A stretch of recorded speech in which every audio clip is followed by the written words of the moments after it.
You're listening to a podcast by the Center for Action and Contemplation. To learn more, visit cac.org. Welcome to Season 1 of Another Name for Everything with Richard Rohr, exploring the core themes of his new book, The Universal Christ. As mentioned previously, this podcast is recorded on the grounds of the Center for Action and Contemplation and may contain the quirky sounds of our neighborhood and setting.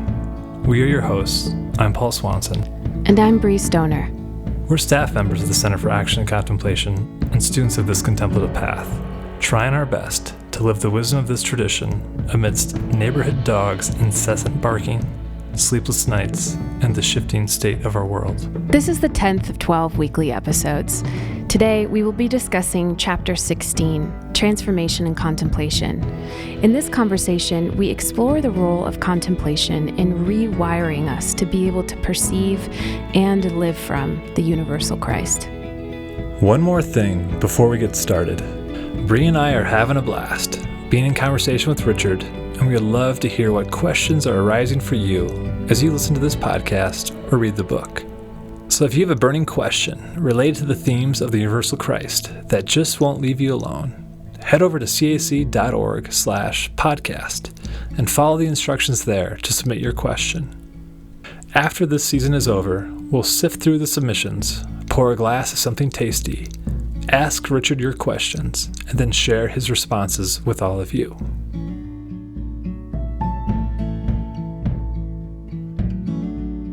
Richard, today we wanted to talk about Chapter 16, Transformation and Contemplation.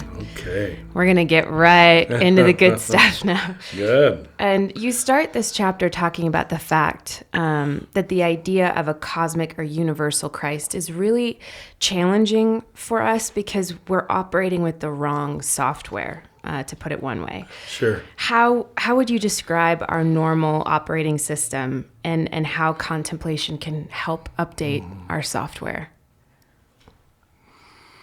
Let's come at it with this angle, that the normal way the self-enclosed person sees reality is me and not me. And you can understand how a child is going to start that way. But what life is meant to do is to, little by little, dissolve those boundaries. That's the whole meaning of love. If you don't do that, everything's me and not me. There's really no mind to understand this unitive Christ concept, which is a we concept, a participatory concept. So without major transformation, conversion, which is to overcome your separateness, I don't think the Western mind, the Eastern mind for that matter, is at all prepared to understand the Christ. Because what it is a moving from I to we, radical we, that the ontological truth is connection. The psychological construct is self, is separate self. So yeah, until those boundaries of self have begun to dissolve, we are not prepared to understand the notion of Christ. It's just a theological idea. Yeah. And Richard, the word contemplation is going to come up a lot, I imagine, in this conversation. How do you define that word so that all those listening can have a kind of a base level understanding or starting point? Well, let's try this time just the word itself in its Latin roots means to gaze at something. And sometimes we still use the word contemplate. I contemplated that. But a gazing until you see the dignity of a thing, the soul of a thing, in a certain sense, the equality of a thing, that it's part of the great chain of being just as much as I am. So again, we're talking about dissolving of boundaries, which can only happen gradually. And why it doesn't happen so often, let's say in your teens and 20s, and God certainly understands this, is you are trying so feverishly in your early years to create some skin, to create some self, what I call the first half of life. So unless there's been suffering or great love that has begun to dissolve those boundaries, most people in their teens and 20s just aren't naturally contemplative. They can't be. They're still asserting, and they have to, their identity, their selfhood, their dignity, their importance. I mean, I certainly did that. I went off to a seminary and put on a robe and became a priest and a Franciscan. That was all okay, but now I look back on it, it was grasping for a persona. And this was one that seemed good. We all do that, and God loves that. So, but your question was, how would I describe contemplation? When you stop seeing things in what I call the subject-object split, and you begin to read reality subject to subject, center to center, dignity to dignity, that's a different way of seeing. It's what we called yesterday the I thou instead of the I it. My next question kind of pulls with that contemplation of how has contemplation helped you expand the notion and relationship with Jesus and the Christ? Well, what I think I experienced in my early God experiences, which were not always precisely Jesus, and I certainly wouldn't have had the notion of Christ I have now as a young man. But what I felt was that subject to subject, center to center relationship being initiated from the other side. Someone is loving me. Someone is allowing me. Someone is choosing me. Now, the name I gave that someone was God. Now, I could also call it Jesus or Christ, but I don't need to. You understand? Yeah. It was again a dissolving of, or a lessening. Let's not call it a dissolving of boundaries, because you always have boundaries, or there isn't an I, thou. There still has to be an I here or a thou there. So as I would allow that to be dissolved in me, that's what mercy and forgiveness and compassion does. When you experience God's mercy towards you, you realize He is not holding me to my self-defining mistakes or my self-defining stupidities. He is dissolving them. She is dissolving them. Of course, it's not a he at that point. That's all that comes right now. Okay. Beatrice Brutto talks about how the self is actually defined not by a sense of a noun of what it possesses or what it has, but rather by its relationships. And what I'm thinking about as you're saying this is that in a way the contemplative mind helps us see a web of relationality. Yes. Instead of focusing on just the part, which we get so stuck on normally. Yeah. And God must understand this because, this is your audio receiver station. And so how I feel this morning naturally dominates the field. How can it not? What I'm thinking this morning is your beginning place. So what you're doing in contemplation is lessening that reference point, lessening that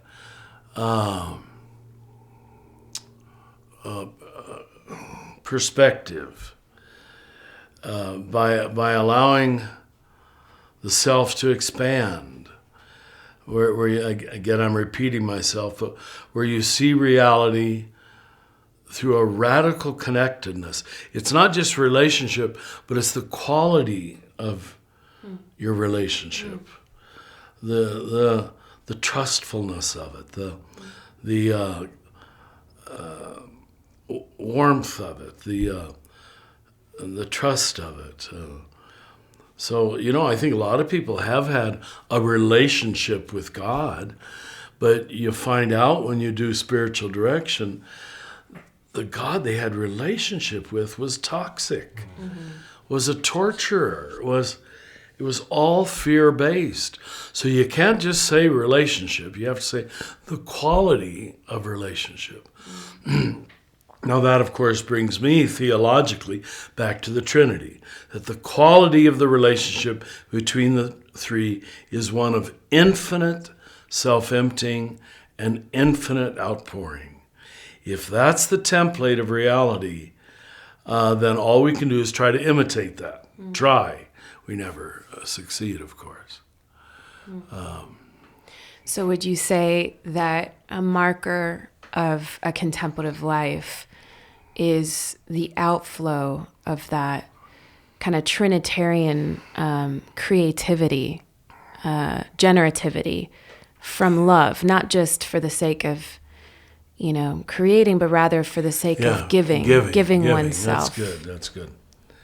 The corrective that we often have to insert, and we're not trained to, as long as that self-giving is accompanied by self-emptying. So, not that you were saying that, but if it's all about my career, my creativity, that's all outpourings, you could assume that it's divine. But it's only divine if when you aren't getting anything out of it, money or fame or admiration, and you still will give for the sake of somebody else or some other cause. So you see why I get so excited about the notion of Trinity. Yeah. And this is appropriately said on St. Valentine's Day. Because our notion of love is all about being outpoured toward. And no accompanying notion of self-emptying. And I use the word self-emptying instead of sacrifice because the word sacrifice has been so polluted to just be another way to be egoic. I'm sacrificial. So that doesn't work. So it has to be self-emptying. Heroic sacrifice is very dangerous because it's usually still all about you. Not all, but mostly about you. That's why Jesus said, go learn the meaning of the words. What I want is mercy, not sacrifice. He quotes that several places. There's this rather obscure passage in Hosea. I think that's very significant because he was coming from a sacrificially based religion, as we do too, of course, same way.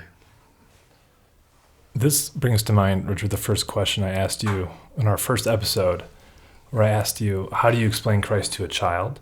And as you're talking about self-emptying and self-giving, what comes to me now is I realize that my intention with that question, although I didn't realize it until I read a passage later on in the book, was that how do I want to pass on this transformative nature of Christ. And then I read this. I want to just tell you, then I want to ask you a question after this. Okay, this is, go ahead. From this chapter.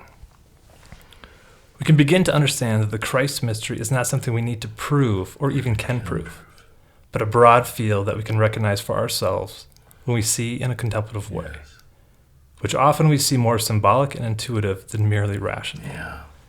And I think what took that breath away from me when I read that was that I want my kids to be Christians in this way, but I no longer need to have that be the label they wear. Is that ringing true for how we can pass this on by just kind of helping the next generation see the field, the Christ mystery field, but not always having to force it into the box of naming it in religious categories? I hear you, and it's a question a parent wants to ask. Again, it has to be a both-and answer. Don't be so eager to make sure they're into the universal Christ, that you don't give them a gateway. In one place in the book, I call Jesus like a shortcut on your computer screen. I'm not saying he is the only way, but he is a good, really good shortcut. If you have a proper understanding of Jesus, he's a very good shortcut. So know that a small child cannot easily think conceptually universally. It's the scandal of the particular. We start with the concrete, we move to the universal, normally. And it's the same way in pedagogy. A little child, most easily, I'm not saying only, but most easily, probably needs to look upon a Jesus figure or some other Hindu figure, I don't care, but something that communicates outpouring love for them, that pulls them into a world of safety and security and dignity. I think we got to keep saying dignity, because what we saw in the way so many of us were raised is this God didn't really give us dignity. She was always it was he then, was always taking it away. You're a sinner. You're inadequate. You're unworthy. That's no small point. When your God is not giving you dignity, well then it's no surprise we grew up taking away other people's dignity. Right. Because God did. A good preacher gave a fire and brimstone sermon, and that's what Christians even came to expect, to be reminded on Sunday morning of their sinfulness. Talk about a negative agenda, you see. And their powerlessness. Like, yeah. There's a lack of agency, of participation. Yes. So, am I answering your question? You are. I think Okay. what I hear you saying is that we need to, one, ground the next generation in the image and likeness of God. Yes. Just that is a given, that the image is given, and that the likeness is the path. And that the gateway needs to be so personal to the cosmic that it can't be. Where the heart and soul space isn't open. Yeah. It's like what your first girlfriend or first boyfriend does for you. It opens up a space inside of you that you didn't know was there. Yeah. And that's why a loving God image does the same thing. Opens up a huge space inside of you that is so huge. Of course, you don't know this at first, but it has the power to include everything else. Yeah. I think one of the things we struggle with, though, Paul, and I don't know if you feel this way, as parents, is that so much of how that particular personhood of Jesus is packaged is so negative, and it's unhealthy. There's an unhealthy relationship to culture, to context, that we've sort of interpreted Jesus in such a different way than even, he likely was in his own life. And so one of the things that I find myself doing or trying is, from my own life, stories and literature played a huge role in actually creating a better picture of anthropology than the scriptures did. A better image for what the human journey can look like. I think of Tolkien and C.S. Lewis and George MacDonald, and now I'm deep in Harry Potter land right now with the kids. And it's so, there's beautiful symbolism in it. Yes. And so I think, if you're ready to see it. Right. Yeah. What I appreciate about what you're saying is that the personal has a place, and giving our kids an actual story of personal stories of lives lived in the service of something greater, like Jesus did, is part of creating that neuro pathway, I guess, to put it one way, toward the cosmic. But that we don't need to expect, or maybe we can't expect to be able to engender the cosmic and everything right now. That's helpful. I wonder if the parents' actions, behavior, doesn't communicate the Christ part. You don't have to do it verbally, but when they see that you don't put down black people, that you don't make fun of gay people, that you don't eliminate other Christians, they're getting the meaning of Jesus in a universal sense. You don't have to give it to them doctrinally. Right. They're going to watch your behavior. Yeah. So yeah, I agree with everything you just said. And, I've been saying lately, because someone who's been training us here in management and organization, I don't know if the quote is exact, maybe you can correct it. When culture meets religion, culture wins every time. Is that's close to the quote, isn't it? Yeah.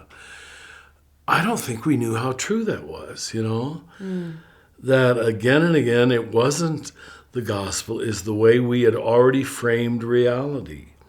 When I talk in the book about Carl Jung being very disappointed in his father and his five pastor uncles. And he looked at all of them and saw sour, unhappy human beings. Very, very disciplinarian-like, policemen more than pastors. Culture had won. I am not anti-Swiss. I've taught in Switzerland many times, but you can definitely see it's a culture where law and order and discipline, and probably historically very strong punitive patterns of child rearing, were the order of the day. Now, if that's the frame, peace is achieved in our house by daddy whipping us. Peace is achieved in our house by mother yelling at us. Do you see how, if that's your emotional frame, you transfer all of that to church, and you even expect that? I'm not trying to be anti the Reformed tradition, but I remember when I was in Geneva going to the church where John Calvin used to, in his older years, he would attend. And his chair was still there in the sanctuary next to whoever the preacher was. He wasn't the preacher anymore. But he would sit there with this whip. The whip had to be 10 feet tall. I can't believe it. And if anybody fell asleep in the church, Oh my gosh. it's still there. It's still Oh my God. It's just, and I'm not putting Calvin down, but it's all moral behavior. It's not grace. It's not compassion. Because God, the substitutionary punitive substitutionary atonement theory, the word, I'm told, came from that tradition. They did many good things. Please don't hear me trying to be oppositional. But like the Catholic Church itself, they did many bad things too. And what history is forcing on us is to own that both-and character of almost everything. Yeah, and Jung, since you invoked his name, I'm just thinking of how he kind of overcame even being able to see the path of descent or the resurrection journey as the map, right? As the Jung did, yeah. Yes. And so what I hear you saying too is if we can give children that map through Jesus, then they later on in life see that map actually applies to everything. There you go. Yeah. That's very good. I just want to close that loop as a that's closing the loop. Parents everywhere are dying. Just like, what do we do? For some reason, this idea of a map makes sense to people as a replacement for the automaton savior who will take us to heaven. Yeah. That's what's fallen apart. It just doesn't make sense. That's right. And it's helpful because that's how you frame Christ as this pattern of all reality.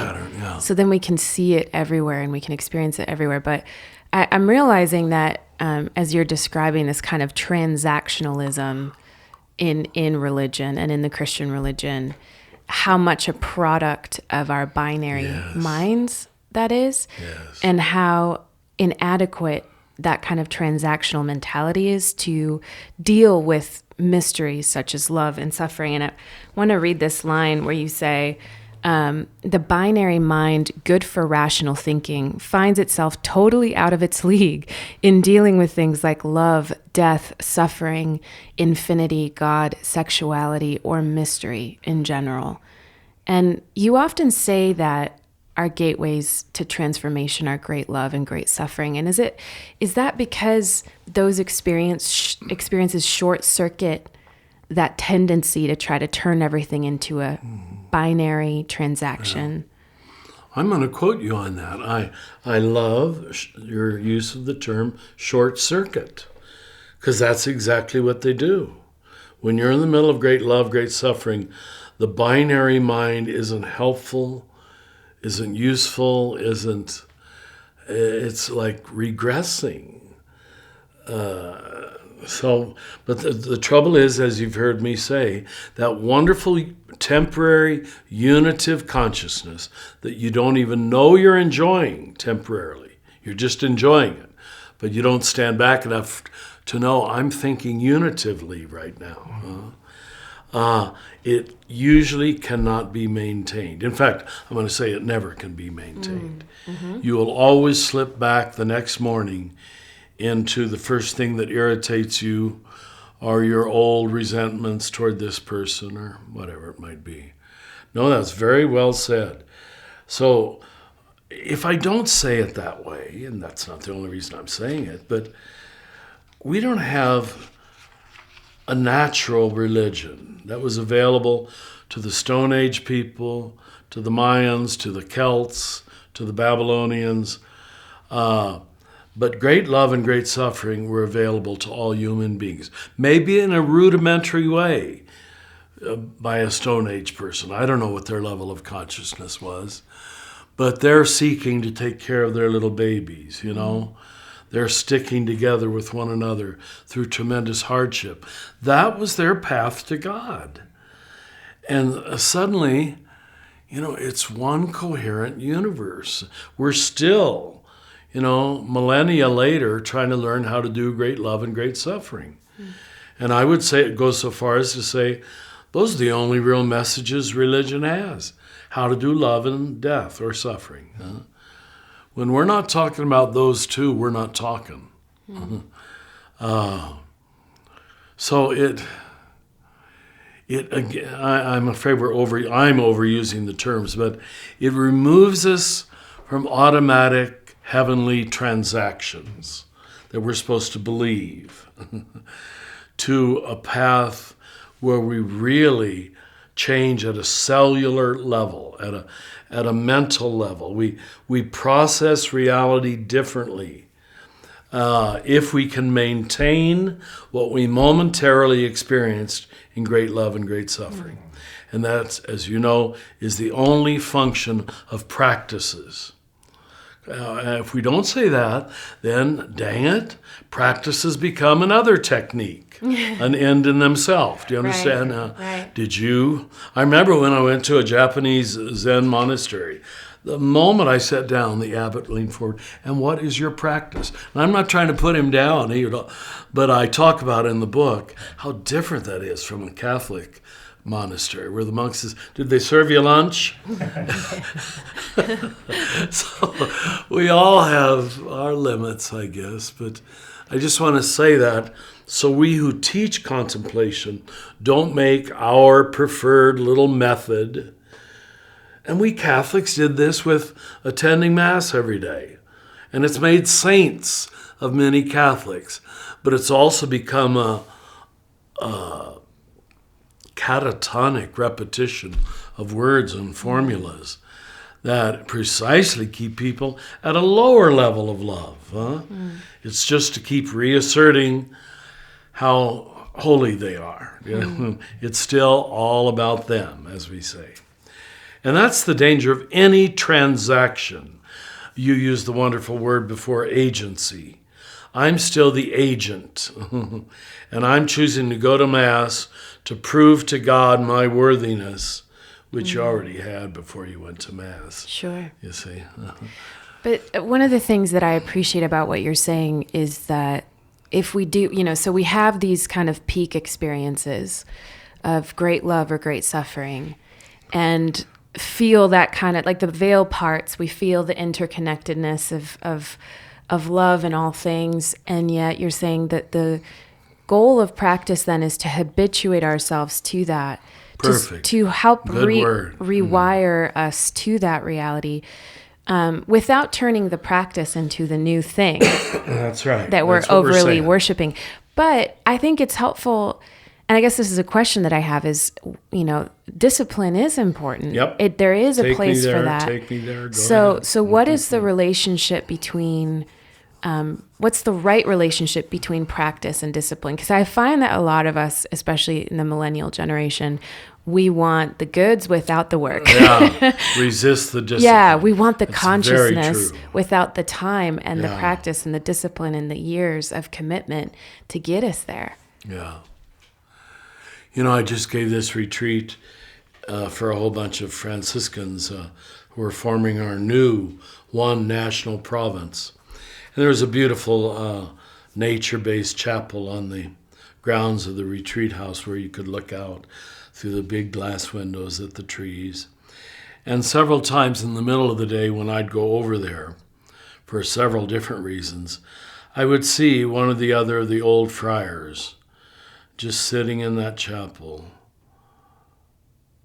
And I knew they were beneficiaries of years of discipline, I just sat, just sitting there, I don't know, I didn't check out how long they stayed there.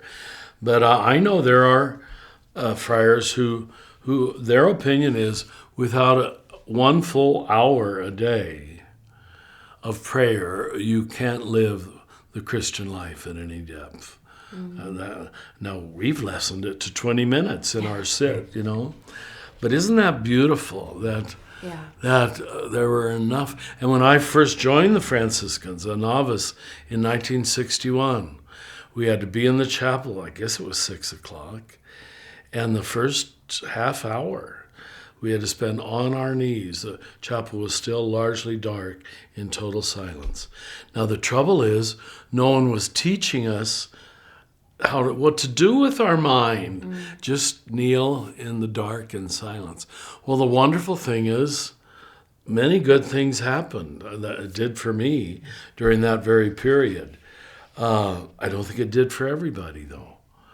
For many, it became an obedience, not an inner experience, something they had to do.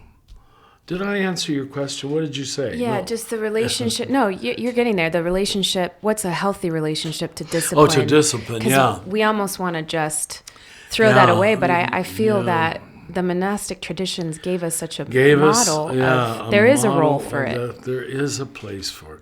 So maybe it's just important that we say that, and that you say it as a millennial, to recognize it isn't the virtue of most younger people, to be honest. Like if it was enforced on me at 19 for a whole year, I wouldn't have ever had that, but I had to be there. I would have get whipped. No, I wouldn't have. But I would have been disciplined. Richard, you weren't. Well, you know what my name was then? What? Alexander. Alexander, you weren't at prayer this morning, We used to be given new names. The day we'd received the robe, you're kneeling there, it was middle of August, terribly hot. We had to wear these black suits. We come in and he says, henceforth you will be named. And you're just, oh God, I hope I don't get a crazy day. This is like the sorting hat in Hogwarts for those that are as deep into Harry Potter land as I am, where the hat decides what house you go into. Oh, yeah. God, that's a wonderful That's it. connection. But you'll be known as Friar Alexander. Oh my God. I guess that's okay. Do I like it? So I'm going up and I take my clothes off and they put my robe over me and it's so exciting, terribly hot. But there was a discipline in that world that has served me well for the rest of my life, where you internalize the discipline. Now I wouldn't be tied to the formulas of doing it the first thing in the morning or being on my knees or being a full half hour. But Yeah, and that's the real goal, for virtues to be internalized. So you don't need the external coercion or the social pressure, but you just internally recognize, no, I need to ask this of myself, or give myself in this way. So thanks for bringing it up. It keeps us honest, it sounds like. It keeps us in an honest relationship where the inner matches the outer. Ah, very good. Yeah, nice. You know, I think of older values like building character. Like, how much do we really talk about that now? And yet I feel like character, discipline, the fruits of the Spirit, these are all things that kind of flow together. I thank you for answering that question. The relationship to discipline for me, I can tip into a perfectionism where I'm like, oh, look how good I am. I did my double and 20 the minutes. ego will do that with it even right. when you don't want it to. Sure. Yeah. But that kind of humility of honesty is a different, it feels like a helpful way to. I'm becoming sort of soft and flabby. I need to pull myself a little together. Yeah. And that isn't said in a judgmental way to the self, just a growing way. I want to be all I can be for the sake of the world, for the sake of God. Yeah.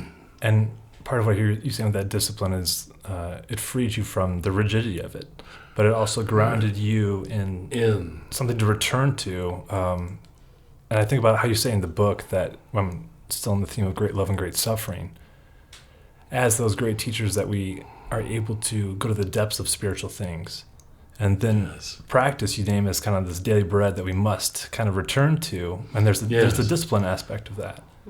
How has that daily bread helped sustain you during those seasons of great suffering? Just to put a little kind of flesh on this conversation, if anything comes to mind. This is going to sound like such a stock answer. But even this morning, I just thank God for how lucky I am to have been given this one reference point, this one center. And I said, how do people live without you? I really, not in a patronizing way, but found myself feeling sorry for the millions of people who must be waking up this morning with no ultimate purpose for the day. Now, maybe I was overtaught ultimate purpose, but when I see the vacillating, whimsical personality we've created in Western civilization, where there really does seem to be no ground and no center and no goal. That's what philosophically we call nihilism. Nihil is the Latin word for nothing, nothingness. And I'm not trying to put such people down. I really say that with great sympathy. How do you wake up each day and create a meaning and a purpose and a goal for yourself by yourself? What else can you go toward except money and success and power? I would too. There's nothing else to get me through the day except getting a raise, having a sexual encounter are being important, So you can see why all the religious traditions call those passions that they don't upset God, they just keep you from God because they're false gods. And so if you worship them, you don't have the true center. You have a false center that will not really satisfy, will not really feed the soul or the body, for that matter. You talk about in your book the fact that reality isn't what changes. In other words, that the core of what is really there has always really, really been there, but rather how we perceive what is real. And you use the word epistemology. What are some of the changes then? And I know we're circling around this, but what are some of the changes in our perception when we are looking through that Christ lens or that contemplative mind? What do we see?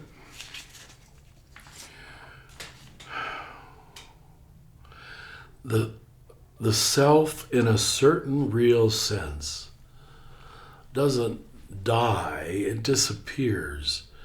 And what I mean by disappears, it's still there, but it doesn't frame the moment, And so you can see things in themselves, as themselves, for themselves, and by themselves, in their inherent goodness, and you're free enough from weighing your own goodness to genuinely enjoy is the word I want to use, the inherent goodness of really almost anything. A twig.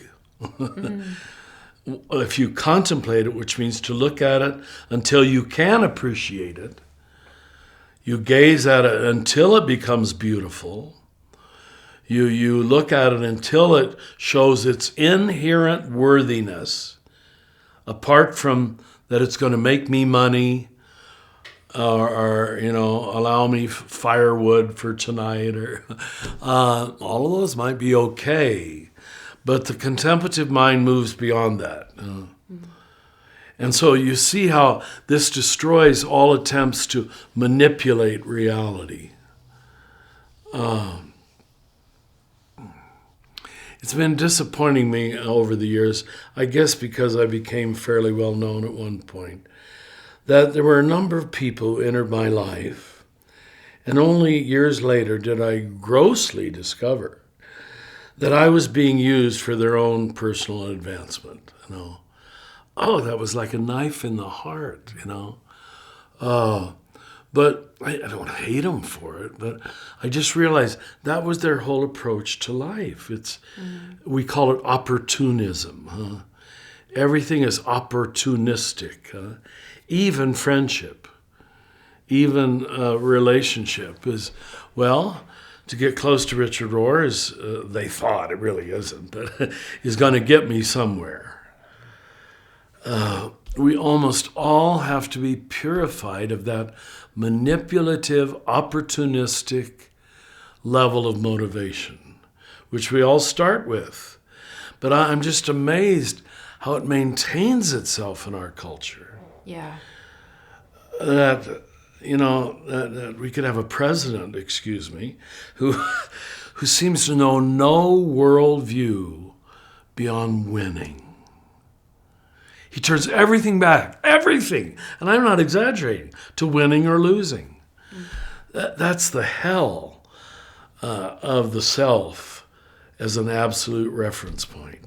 There is no other meaning than winning or losing, and that isn't even an exaggeration.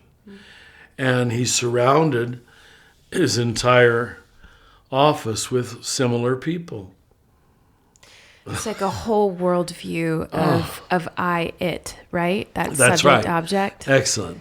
Everyone is objectified. Yeah. That's why they're all betraying one another and stabbing one another in the back. That's why you almost have to feel sorry for these rigid personalities. I see it in new reforms in Christianity. If it's a real rigid, dualistic founder, you wait one generation and they'll be eating one another alive. That it's no reform, it's no renewal. You start with a dualistic revolution or reform and just give it 5 years, and it's the same damn thing. I use the word intentionally, all over. I was in Nicaragua in 1985 in the middle of the Sandinista revolution, and I was in the front row with Peter, Paul, and Mary, and I was singing for them. I wasn't joining them on stage, but obviously Richard. But even while we were there, we were beginning to see, and I had the Sandinistas in my on a huge pedestal of this is reform. And even as I got to meet several of the inner circle, junta, they call it, several of them were very disillusioning to me. They said, this is not going to be a long-term reform, One took me out to his beautiful art-covered mansion on the edge of Managua, and he's talking about the poor, and he is already living, top of the pile. I guess, rambling, but if you don't have a real change of consciousness, you normally repeat in a different mask the same thing you came to reform. Oh. It's just, why don't we see that at this point in history? And as you know, that's why I can't give up on religion, because it still keeps pointing to radical reform, not just being a leftist, not just being a revolutionary, a socialist, or it doesn't work. And you're naming the almost inability for the contemplative mind to be power grabbing, right? Because it doesn't see, it sees that there's a bigger picture beyond that. Yeah. And when you talked about in your book about the sordid past of Christianity and all the trauma it's created, but yet your ability to stay within the church and work towards reconciliation, integration, and forgiveness. How has the contemplative mind allowed you or created the space for you to accept the history of Christianity and still have a foot inside of it? That's only worked for me in my fully adult years. What held me in my early years was that I was lucky enough, as I think you also were, to have an original, youthful, very positive experience of Catholicism. Really, there is such a thing. And I think you had it in evangelicalism. Why would I want to reject my beautiful Catholic boyhood, I love the title of Carol Houselander's book that I begin with, A Rocking Horse Catholic. She already in the 30s recognized that you got to go back and forth on this rocking horse, which gives away Carol Houselander had a non-dual mind, although she would have never used that term in the 1930s, I guess. So I have a positive early experience of Christianity to hold me, to hearken back to. I don't need to react against it, even though by today's criteria, I'm going to use a harsh word, so much of it was garbage. But that's only by today's criteria. Yeah. So much of it was, in effect, anti-Protestant, very white bourgeois, not upper-class bourgeois, but lower-class bourgeois, and nevertheless the same. So, but that's not fair. To judge the past, which worked for you as a little 10-year-old boy, by what I know now at 76. And so to accept myself and my worldview now does demand conscious, non-dual perception. Mm. But I didn't need non-dual perception. Now, that's not true anymore. You who were born into disorder, born into criticism, dismissal, chaos, and cynicism, I'm still not sure how it's going to play out with all of you. Because where do you learn non-dual consciousness when there's so much not to forgive, or that seems unworthy of forgiveness, or has to be named, has to be blamed? So I think it's going to be a harder path. Now, again, you had good families and a good beginning. But the amount of young people today who are growing up in chaos and total cynicism from both parents, wow. I don't know.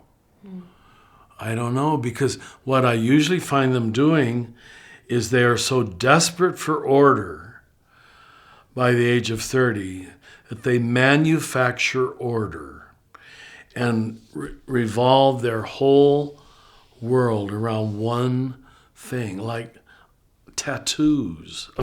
I'm not against tattoos, but I'd meet people at the jail, that's all they could talk about. That was their frame of reference.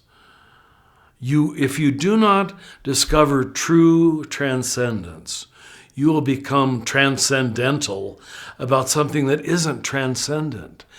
We have a member on our staff who says his father is just obsessed with guns, collecting them, naming them, using them, comparing his guns to other people's guns. Is that the meaning of life? You will create a center point. You will, if you don't find a real center point. You have to do it for mental coherence, or you go crazy with your bobbing mind. So that's why, thank God for showing herself to me, that I was given a transcendent reference point that is worthy of the name, that is really transcendent, and not just guns or tattoos or the Republican Party or the Democratic Party. Let's be honest, that's the dueling religion in America today. It's not Catholic Protestant, it's Republican Democrat. And people hold on to those political labels that are constantly in flux with the rigidity that we used to be Catholic or Protestant, which was equally stupid. But the dualistic mind will always refine itself to give itself false comfort on one side. Yeah, wow. Yeah, darn it. Such a small North Star compared Such to a small North Star. Yeah. Very good, yeah. I want to have you read a passage, if I can find it in this book. Let me read it. So it's this passage right here. If you Okay. just read that section. All right, this is on page 206. Frankly, a new humility is emerging in Christianity as we begin to recognize our many major mistakes in the past, especially our tragic treatment of indigenous people in almost all the nations that Christians colonized. And that is not an exaggeration. There's no European country that can say we didn't do it. They all did it. Along with our silence about and full complicity with slavery. Talk about the ultimate I-it relationship. Right. You know there's no contemplation left when you have slaveholder religion. Destructive consumerism, apartheid, white privilege, the devastation of the planet itself, homophobia, classism, and of course the Holocaust. You know, as a German, I always take note of the Holocaust because this is my ethnic race. And if you've ever been to Germany, there's beautiful churches in every town. And there's Lutheran academies and Catholic seminaries in every other town. And yet twice in a 50-year period. I don't even need to say it. And they know this. How could Christianity be so wrong? I'm preaching now, I'm sorry. No, it's good. Back to the paragraph. Our dualistic logic allowed us to justify almost anything the corporate ego desired. If the corporate ego wanted Germany to rule the world, forget about Jesus. Right? Now we are a little less arrogant about our ability to understand, much less to actually live this one true religion of ours. That's the phrase we grew up with. Were you the one true religion? That was a Catholic phrase, I guess. Basically, the Baptists were the one true Oh, you were religion. Yeah. Yeah. I thought my little Swedish covenant denomination was the one true religion. Yes, yeah. Right. And the thing is, it was not one. It was partial in all three cases. Right. The way that word one was used by the early fathers meant unitive of the whole, Catholic, in that sense. Our critics are not about to let us forget our past mistakes. So we're stuck with them forever. Mm-hmm. And anybody can Google, anybody can read a history book. The harsh judgments of humanity against the actual performance of Christianity are with us for the rest of history. Mm-hmm. Oh, my heart just sinks because I don't want to have to be an apologist the rest of history. I want to get on to the positive visionary message, But I know a lot of young Catholic priests who almost their most exciting course in seminary is apology, Catholic apologetics. It's from the first word, it's a defensive posture, and ending up being a very offensive posture. Why we Catholics alone are the one true church. All people need to do is Google, and they will know what really seems to have happened. So now we have no choice about integrating the shadow. We have no choice. But to me, is it's so refreshing, that humility that you're describing there, to look at the whole and say, yeah, we've really, misinterpreted our own heritage of our own, our founding teacher, Jesus. We've really screwed this up in a lot of different ways. And your ability to name our kind of collective complicity in that. That's a good word. Is so refreshing. And I want to know, how does contemplation help create the space for us to both see our suffering, the collective suffering, our role in it, and still the hope at the same time of moving forward as you're naming? What's taken away from you in the contemplative mind is the need to blame, the need to accuse. I'm sure you've been told the very word Satan means the accuser. When you don't need to scapegoat and to find out who the bad guys are and to pretend you have localized evil. That's the illusion. I have localized evil, and it's whatever. Like the Taliban are saying, it's soft Islam. Soft Islam is the problem. So in the name of our hard interpretation of Islam, we're going to destroy one after the other Islamic city. It's just, talk about being counterproductive to your own people. It just gets stupider and stupider. I don't think that's a word.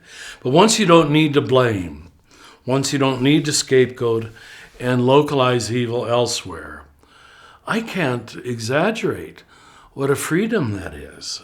It's an entirely different mind. When you don't even need to do it with the car in front of you that is going too slow or whatever it is. And I'm not saying I don't get upset at such things too. But there are people who really get upset at it, almost ram you because you're not going fast enough. There's the need for my inner anger to be expressed. But it never occurs to them that I, in my slow car, maybe I occasioned the anger, but I didn't cause it. You were an angry person before you pulled up right behind my car. And then I brought it out of you. That's what the nonviolent teachers like Gandhi and Martin Luther King really brought to human awareness, and why they would do provocative things in Alabama and Mississippi to reveal what was already in Alabama and Mississippi before they came. But non-seeing people blame them for it. You caused the violence. No, I provoked it. Oh, God. Why can't people see that? It's a seeing that seems to be a gift from God, to recognize the hidden nature of sin, the hidden nature of evil in the egoic self, and in egoic structures, maybe even more so. Well, I think you're naming it. It's that we don't like to see it in ourselves. We don't want to see it in ourselves. I don't. I want to be a good boy. I'm a one. Yeah, but I appreciate that that passage and in this book, the way you describe contemplation as what frees us to actually see our part, our complicity. We are part of this great system. We can't scapegoat anymore. We have to own it so that we can become free of it. Yes. And that participatory liberation is so exciting. Well, it is. If we would have seen the life of Jesus, and the cross in particular, as God's giant act of absolute solidarity with the human situation. Hold on to that word solidarity. Then it's just as you said. It's not anything else than agreeing to be in solidarity with the evil of the world, with the suffering of the world, instead of seeking a pure pedestal of superiority. And that's what all Christianity seemed to think it needed to do. And you still see it in the arguments of politicians, each trying to find their moral high ground by different criteria, but both wanting to be pure and perfect when you and I both know they're not. Mm-hmm. You're fighting a futile game, that you are not complicit in the evil of America, but it's only the Democrats who are. You just want to say, oh, stop it. That's really stupidity. Or the Republicans, it doesn't matter.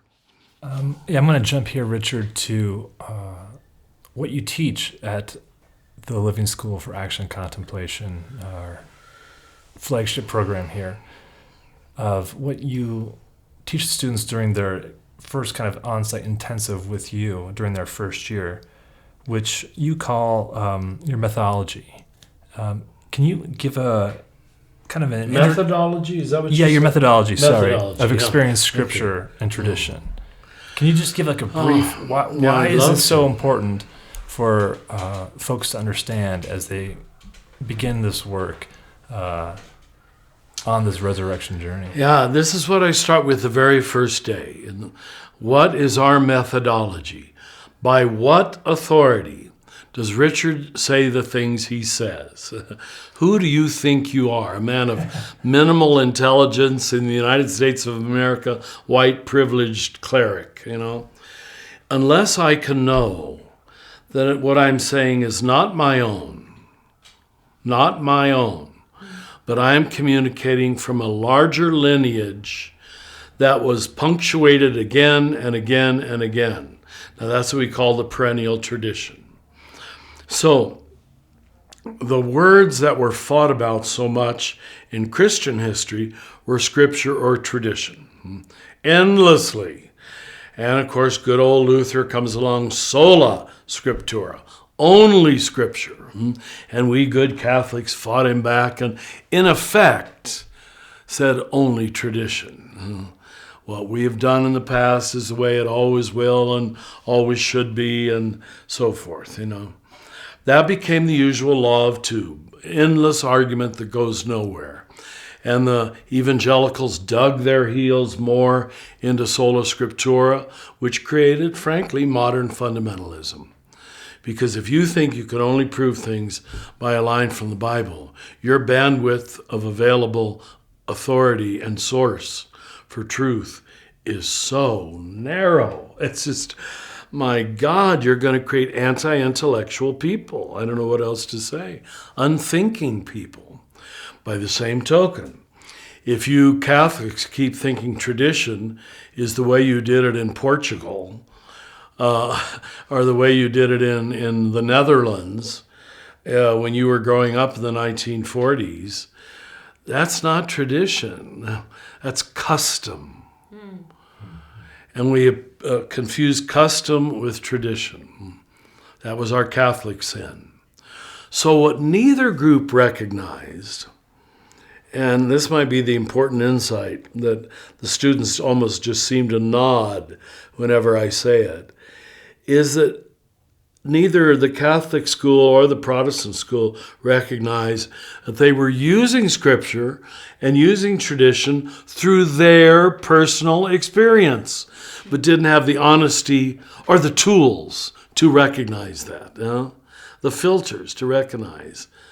Okay, you're saying sola scriptura, but it's through the Spanish culture's interpretation of scripture, or whatever culture it might be. So that's why I call it the tricycle, our methodology. And I deliberately, intentionally, I hope correctly, make experience the front wheel of the tricycle. Because experience is going to be what you rely on anyway. And let's start admitting it. Let's start being honest about it, that we interpret Scripture, we interpret tradition through our limited cultural, intellectual, psychological personality. What else can you do?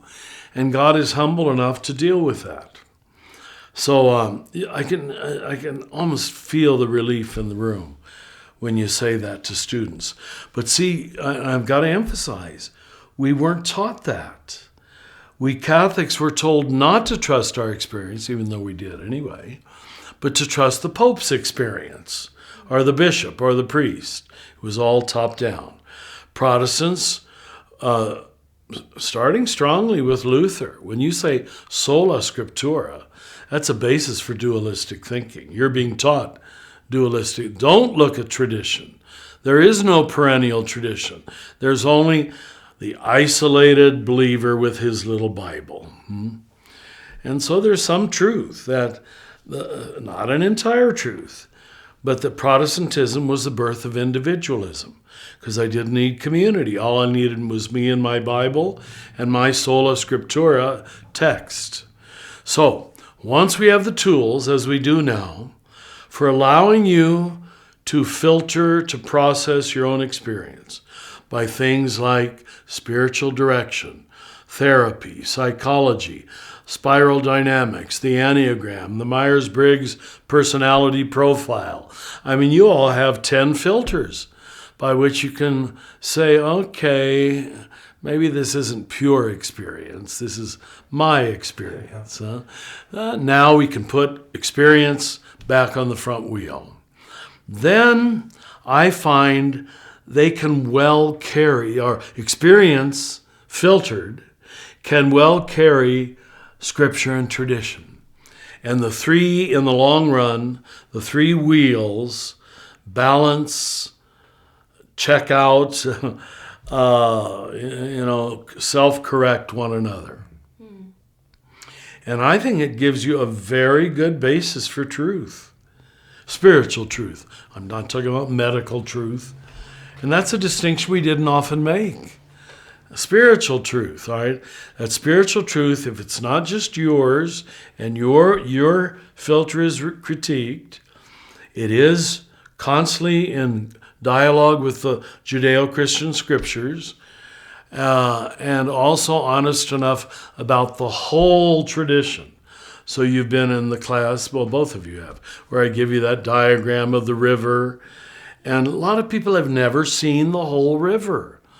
All they saw was the little Calvinist reform in the 16th century, which was good, but it's too small. It's too small a pond. It's not the big ocean. So that doesn't throw out Calvinism or Lutheranism or Catholicism, for that matter. But what we Catholics didn't have the honesty to recognize is that we were only half.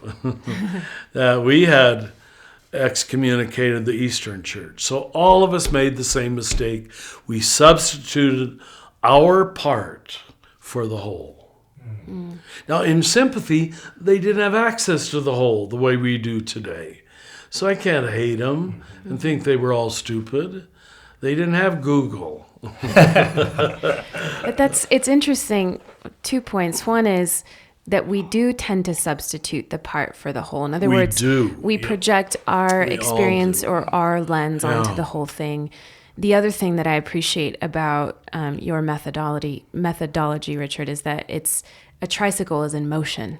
It's Very in good. motion. Thanks for saying that. So we're evolving. So the big T tradition, we're always gaining greater and greater perspective on what that big T tradition is. Yes. And so one of the things that you bring up in this book is the work of Barbara Holmes, who we love so much here at the center. We're so grateful for. But how her work elucidates contemplation with a greater perspective, right, than we're typically used to in our kind of white ethnocentric focus. And she talks about contemplation as including moaning and singing and crisis contemplation. And so she's bringing us into a bigger picture, a bigger T tradition. How has she impacted you and your own views of contemplation? I think the work of Barbara Holmes has been one of the greater breakthroughs in the evolution of teaching here at CAC. And it was you, Paul, who gave me the book. I think you put it on my desk. Thank you. Because I hadn't heard of Barbara. But as soon as I began to read it, I said, this is true. This is what I'm trying to say in my own feeble way by great love and great suffering. And now she brings it to an ethnic foundation that I suddenly could see that our definition of contemplation was too monastic, was too white, celibate, European, and too Buddhist. Not to put down any of those groups, but to have a black woman from the African experience. You know, when this has often hit me over the years, hit me again when I taught in Africa. I love to have Mass in these little African churches where the whole thing starts with everybody marching up the aisle in perfect symmetry. How did they do? We could not do it. And the whole Mass goes on. When one starts moving, they all move together. Do you see how we've got a collective we already? Shown in their body. And so dancing, moaning in the slave hold, ships coming across the Middle Passage where they couldn't even understand one another's language because they were from different tribes. Can you imagine the torture of that? Chained for weeks. I don't know if they force-fed them or if they fed them at all. We know many died. But what we're told in historical accounts is they began to moan together. God, collective suffering. This is the image of the cross in space and time. God was in solidarity with that. And they were in solidarity with God. As soon as the I became a we, the I is too small to know God. So anything that moves you to a we is the beginnings of contemplation. And I think that's what Barbara Holmes is teaching, giving it the name of crisis contemplation, that often it takes a crisis to recognize your radical solidarity with your family, with your partner, with your children, with whatever it might be. So she's been a great gift to our, and the CAC, if I dare say it, is in a unique position to integrate this teaching. Because we're not monastic based. And as a Franciscan, I say, my God, this is why Francis said, don't speak to me of Benedict. He wasn't against the Benedictines, but he knew that was too ordered a model. It was too based on order, and Francis could deal with disorder. So he sent us into the streets of the city and the wilds of nature. And those were our monasteries, the streets of the city and the wilds of nature. So I don't mean to pull everything into my ambit, but I could see crisis contemplation is frankly much more of the Franciscan tradition. So I just bought it without any hesitation. Then when I met Barbara herself and was able to have a little, more than a little, private time sharing together, what I could easily discern was a woman who was radically God-centered. It was not intellectual belief. She knew God. As arrogant as that sounds, she knew God. It's that elder energy. And the other marker that I think is interesting about how you frame contemplation here at the center and also in the book is that it's incarnate. In other words, it's embodied. You can really, you can not just see it, but you can feel it in the energy of a person for whom this is a lifelong pursuit. Yeah. Richard, one of the things you bring up in this chapter is that we're not speaking of death avoided, but death transformed, and the practice of dying before you die. That's pivotal. And this has been such a big part of my own contemplative journey, is just the gratitude that can arise for life when I ponder my own death, that this is not a dress rehearsal for anything. This is it, right? Mm-hmm. How has that practice of dying before you die, what does that look like for you, and what does that bring into your own sense of embodiment and participation in mystery? Any kind of dying is never invited in. First of all, it's forced on you. You know what I can think of as a little boy, just hating to get up on a winter morning and go to school. Do you understand? Mm-hmm. Oh, well, I have to do this. And I was a good little boy, but I still, once you're under the covers and it's cold. But I realize now that what was first imposed by law, you have to get up, you have to go to school. Okay. I didn't think about God very much, but law is probably the first imposition of death upon you. No, you must do this for your sisters and brothers, for your mommy and daddy. Okay, I'll do it to conform and to keep from punishment. But then, when does it morph into recognizing that this ability to let go of your own willfulness, to let go of your own need. I can remember, I went to the seminary already at 14. It's a bunch of strong-willed, macho 14-year-old boys. I wasn't macho, but a lot of them were.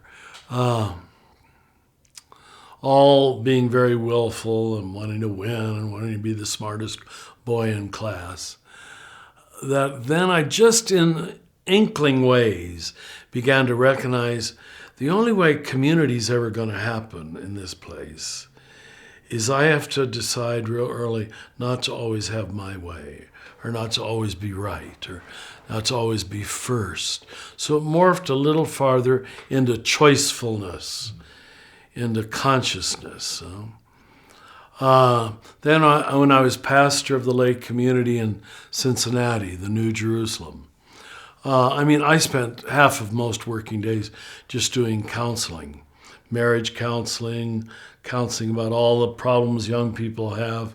And it struck me that almost all the problems were the self wanting to force itself on the situation, on the marriage, on another person. So what I learned, I hope those are good examples, that in each case it was a letting go of the way I saw it, the way I preferred it, the way I wanted it, to allow the perspective of another person.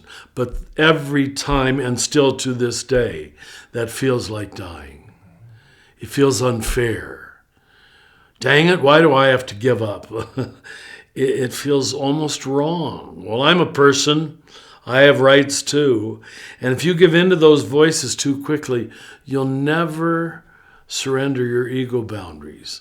Yes, there is a self that has a right to protect itself, but don't start with that all the time, because she's a self too. And even little children are a self. And that's the beautiful thing about parents like you. I think for the first time in history, we have parents who've been able to recognize that child has a selfhood that I don't have the right to manipulate. You understand? That I don't have the right to force. What a evolution of consciousness that is, that you don't own your children. Yes, I do. I created them. Well, not really. You just waited for 9 months and God created them and gave them to you. I know that's a religious way of talking, but just know that all letting go will always feel like dying. Now, once you see that the practice, in fact, widens your field, widens the capacity for communion and community, it's much easier for me to trust at my age now. To bring it home, as you know, I'm called the founder of this place, but I really have very little to say about it. And that's fine. That's as it should be. And there are things that are happening. I just have to look the other way. I just have to bite my tongue. What? It's so different than my worldview would have once said. But I've learned, and I mean this sincerely, that by getting out of the way and biting your tongue and not assuming your perspective is the best, I've learned so much by not insisting on my way. So those are just silly, but I think real examples of dying before you die. Yeah. But you do have to do it enough to see that it's actually to your advantage and to the advantage of the group. That it's a bigger self each time. Now that's what makes it easy for me to trust resurrection. That if I can do that on my final day of life, there's going to be a bigger self emerging. I now can believe that experientially. Okay. Thank you. Could you just, in closing, read...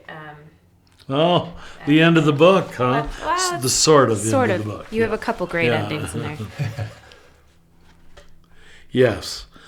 I am saying that the way things work and Christ are one and the same thing. This is not a religion to be either fervently joined or angrily rejected. It's a train ride already in motion. The tracks are visible everywhere. Oh, thank you for letting me write that, God. I mean, I agree with it even more as I read it. You can be a willing and happy traveler or not. It's just a choice, yeah. Well, thank you. Thank you, Richard. For opening to that. Yeah. As we close, the final question I wanted to ask is, where have you seen Christ in the way things work this week? This week, where have I seen Christ in the way things work?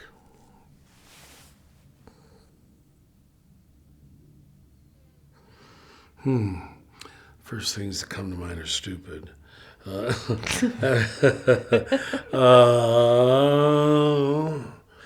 What?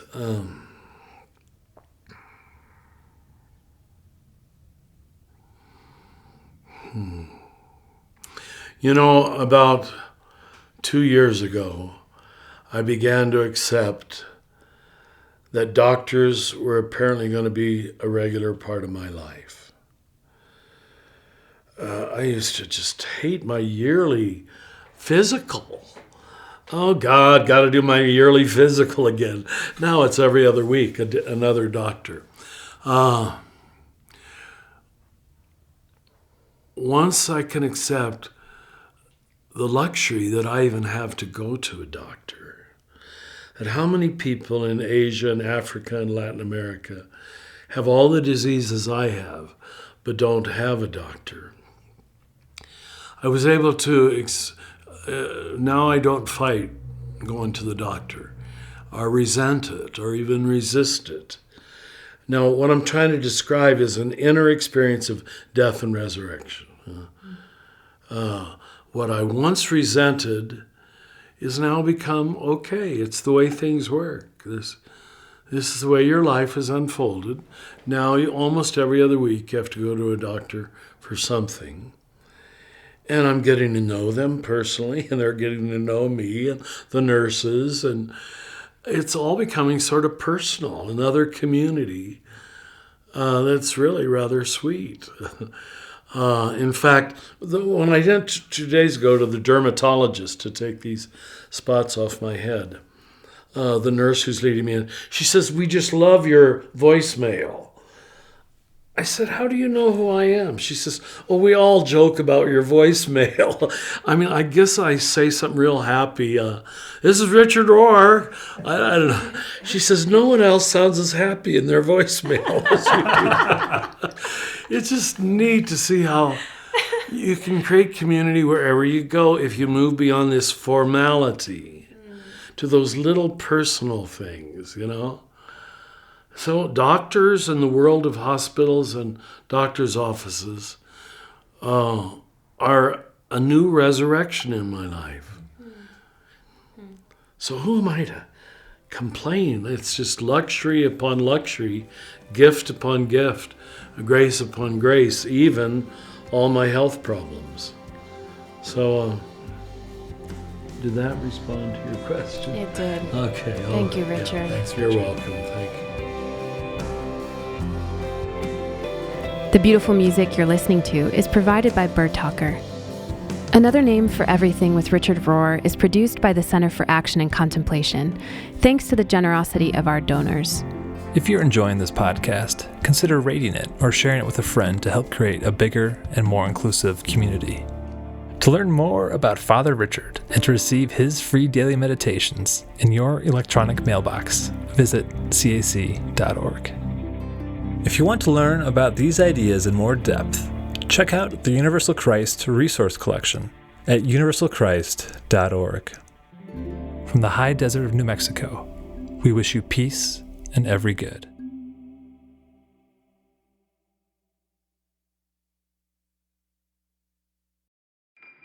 Do you feel called to walk a more contemplative path? The Center for Action and Contemplation is an educational nonprofit supporting the journey of inner transformation. Our programs and resources will help grow your consciousness, deepen your prayer practice, and strengthen your compassionate engagement with the world. Learn more about our resources, such as publications, podcasts, email series, and events at www.cac.org.